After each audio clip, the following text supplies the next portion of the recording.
আসসালামু আলাইকুম। মূলত একটা জায়গায় ঘুরতে যাচ্ছি, একটা গলির মাঝখান দিয়ে। কোন জায়গায় যাচ্ছি পরে বলবো। মাঝখান দিয়ে যাওয়ার সময় ওই যে বন্দরটা দেখতে পাচ্ছি, ওই বন্দরটা মূলত হচ্ছে চট্টগ্রামের কর্ণফুলী বন্দর। তো অবশেষে বন্দরে চলে আসলাম, কর্ণফুলী নদীর তীরের বন্দর না, এটা ফেরিঘাট বলে না কি বলে। এরপরে ফ্যামিলির সবাই মিলে চকলেট খাইলাম, মিষ্টি কিছু খাইলাম। তারপর চকলেট খোলার সাথে সাথে দেখি ও মা, আমার চকলেটটা ভাঙা ছিল, হতভাগা একটা কপাল।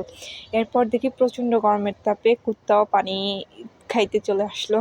কর্ণফুলী নদীর তীরে অনেকক্ষণ ভিডিও করার পর, এরপর অপেক্ষা করার পর নৌকাতে উঠলাম।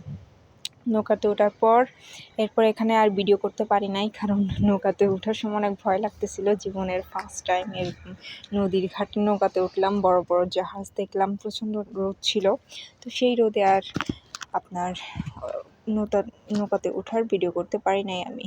সরি, কথা কাট হয়ে যাওয়ার জন্য। তারপর সুন্দর এই ভিউটা উপভোগ করতে করতে কর্ণফুলী নদীর ওই পাড়ের তীর পার করতে হলো আমাকে। যাই হোক, পানিগুলো অনেক নোংরা ছিল, অনেক ঘোলাটে ছিল, অনেক যাত্রী ছিল। আমাদের একজন থেকে 15 টাকা করে ভাড়া নিছিল।